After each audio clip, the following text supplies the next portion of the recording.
water fountain.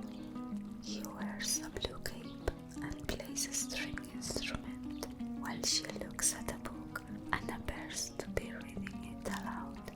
Or maybe it's a sheet music book and she's singing while he plays. I'm not sure. On the right side there is a column with a sphinx. I find amusing to think that this couple is so present in my daily life that I already consider them part of the family. I see them more than you, my dear Jane. I feel that every corner of this house tells 1,000 stories, the ones from all the generations that have lived within these walls. They say that a long time ago the house belonged to a family of nobles, but when the son, the only heir, fell in love with a commoner, they took away his entire inheritance and forbade him to live here. So he ran away with a girl and they got married. Since the noble family lived on the other side of England and they didn't have other relatives, they put the house up for sale, which was bought by my husband's family. I'm still not used to the word husband.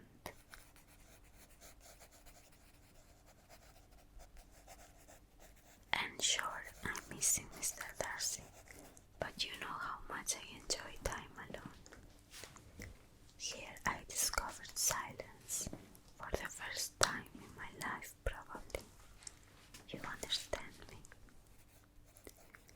Mr. Darcy has insisted that Dorothea, the maid, she'll stay with me as long as possible, but I can't dispatch her every day after a few hours. I like to keep myself busy doing some chores, like ironing clothes.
Or collect some firewood to put in the fireplace.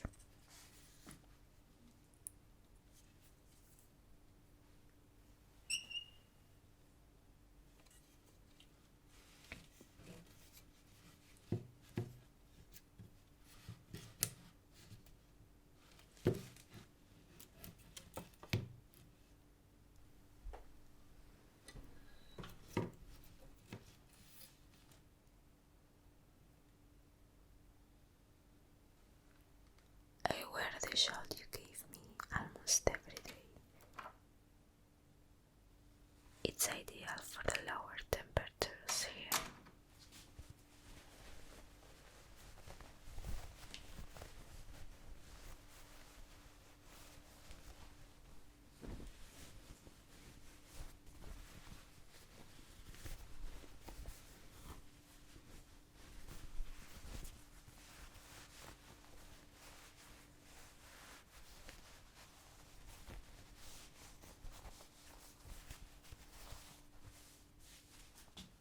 I also like to spend time on the patio, smelling the flowers and picking petals.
My neighbor, Mr. Richards, has a very beautiful orchard. He often gives me a basket of vegetables, and I like to feel their texture and smell, which reminds me of our home.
the sofa for a while.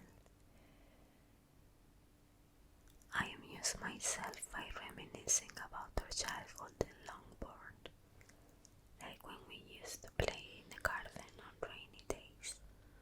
Mama scolded us while Papa laughed. So think a lot about my sweet friend Charlotte, and if she lives happily with her cousin. And of course, the marriage of our sister Lydia also occupies part of my thoughts. You know, sometimes I have the feeling that something bad is going to happen to them, but I also think about the future. Mr. Darcy and I have discussed how many children we would like to have. He says 3 is the perfect number, but I think 1 is enough. So I guess we'll have 2. When I feel alone, I usually wander around the bedroom, missing you, our sisters and parents, our animals, and most of all, Mr. Darcy.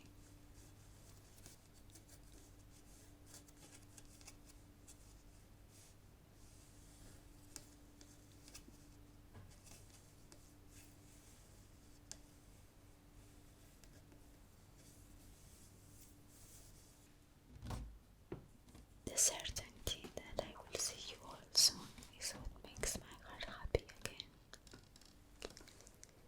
See you very soon, my dear Jane. Give Mr. B